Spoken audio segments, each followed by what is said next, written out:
Hello friends, welcome back to tasty kitchen centre. Friends, આજે હું લઈને આવી છું કેરી અને કેરીના રસને મહિનાઓ સુધી સ્ટોર કરવાની પરફેક્ટ રીત. આ રીતે રસ સ્ટોર કરવાથી રસનો કલર પણ ચેન્જ નહીં થાય અને ટેસ્ટ પણ જળવાઈ રહેશે. અને આ મેથડમાં આપણે કોઈ પણ પ્રિઝર્વેટિવ પણ યુઝ નથી કરવાના. તો ચાલો ફ્રેન્ડ્સ, આ મેથડ જોઈ લઈએ.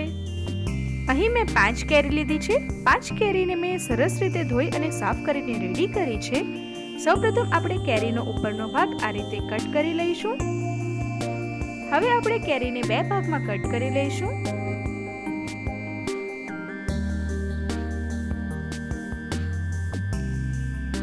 હવે ત્યારબાદ આપણે ચપ્પુની મદદ વડે એના પીસીસ કરી લઈશું. આ રીતે પહેલા આપણે વર્ટિકલ લાઇન્સ બનાવી લઈશું અને ત્યારબાદ આપણે હોરિઝોન્ટલ લાઇન્સ બનાવી લઈશું. અને આ રીતે ખોલીને તમે ચેક કરી શકો છો કે કેરીની અંદર કોઈ પ્રોબ્લેમ નથી. અને ત્યારબાદ આપણે એને ચમચીની મદદ વડે પીસીસ કાઢી લઈશું.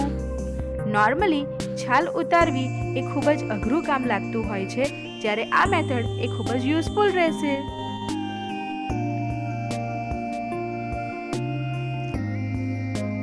હવે આપણે બીજો ભાગ કટ કરી લઈશું અને બીજી બાજુથી પણ પીસીસ બનાવી લઈશું. ફ્રેન્ડ્સ, જ્યારે પણ આપણે આ રીતે સ્ટોર કરવા માટે કેરીનો યુઝ કરતા હોઈએ તો એ કેરી સ્વીટ જ હોવી જોઈએ અને સાથે થોડી કડક પણ હોવી જોઈએ અને પાકી પણ હોવી જોઈએ, તો એ લાંબા સમય સુધી સારી રીતે સ્ટોર થઈ શકે. હવે આપણે સાઈડમાં રહેલી ચીરીને પણ કટ કરી લઈશું અને એને પણ આ રીતે કટ કરીને એના પીસીસ બનાવી લઈશું. ફ્રેન્ડ્સ, આ રીતે રસ કાઢવો એ ખૂબ જ ઈઝી મેથડ છે. નથી કોઈ છાલ ઉતારવાની ઝંઝટ અને આમાં ગંદકી પણ વધારે થતી નથી અને ખૂબ જ ઈઝીલી કામ થઈ જાય છે.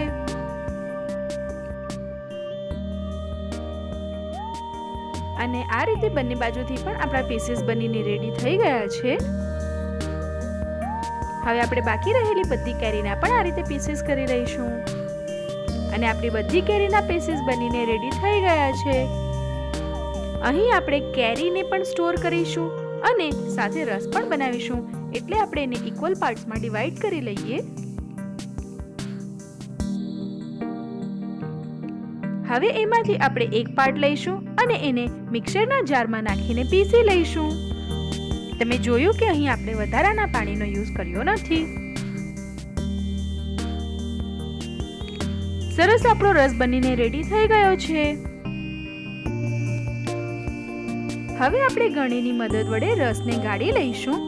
ઘણીવાર ઘણી કેરીઓની અંદર રેસા રહેતા હોય છે અને એના લીધે રસ ખાવામાં મજા નથી આવતી, તો આ રીતે ફિલ્ટર કરવાથી એની અંદર રહેલા બધા રેસા પણ ફિલ્ટર થઈ જશે. આ રીતે હલાવીને પણ તમે એને સરસ રીતે સ્મૂથ પેસ્ટ બનાવી શકો છો. આપણે થોડી થોડી કેરીનો રસ કાઢીને એને પ્રિઝર્વ કરી લઈશું.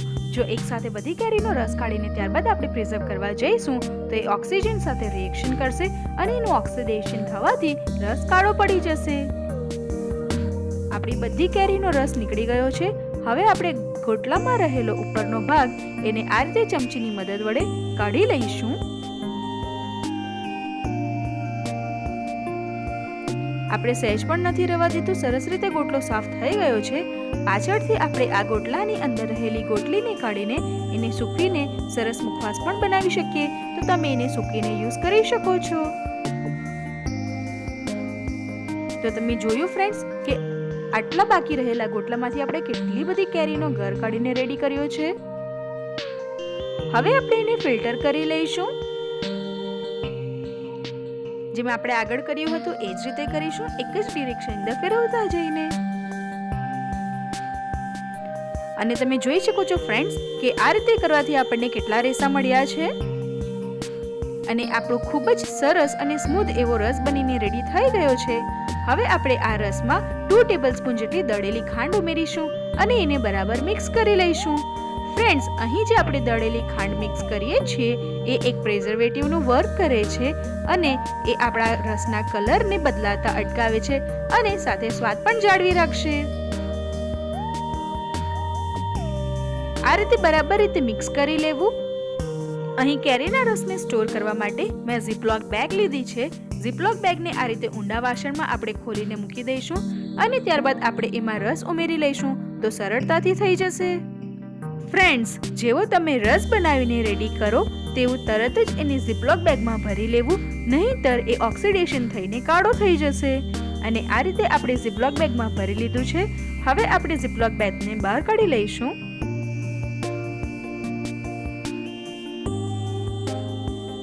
હવે આપણે બેગમાંથી હવા કાઢી લઈશું. આ રીતે એને પ્રેસ કરીને દરેક કોર્નર પરથી હવાને કાઢી લઈશું. રસમાં રહેલા બબલ્સ પણ આપણે કાઢી લઈશું અને ત્યારબાદ આપણે એને આ રીતે હાથોની મદદ વડે બધી અંદરની હવાને બહાર કાઢી લઈશું. અહીં આપણે આખી બેગ ફૂલ નથી કરી અને હાફ જ ફિલ કરી છે, કારણ કે જ્યારે પણ આપણે એને વાપરવી હોય તો એકવાર ખોલ્યા બાદ એને ફરી આપણે પેક કરીને મૂકી શકતા નથી. આમ કરવાથી આપણો કેરીનો રસ બગડી જતો હોય છે. આ રીતે આપણે ફોલ્ડ કરીને અંદર રહેલી બધી હવા કાઢી લઈશું અને ત્યારબાદ આપણે એને ઝીપ કરી લઈશું.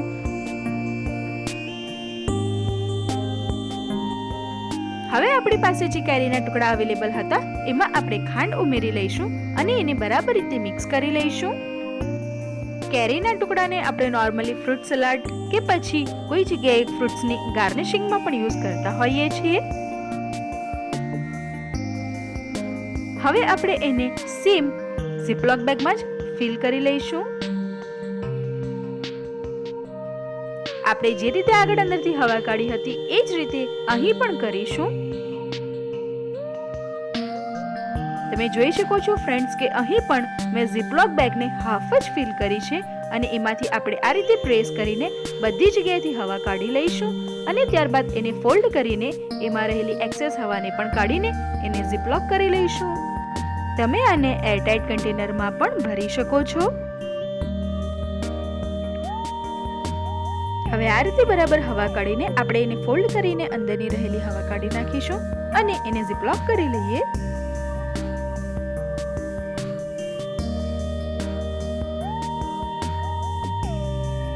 અને આપણા કેરીના ટુકડા પણ પ્રિઝર્વ થવા માટે રેડી થઈ ગયા છે.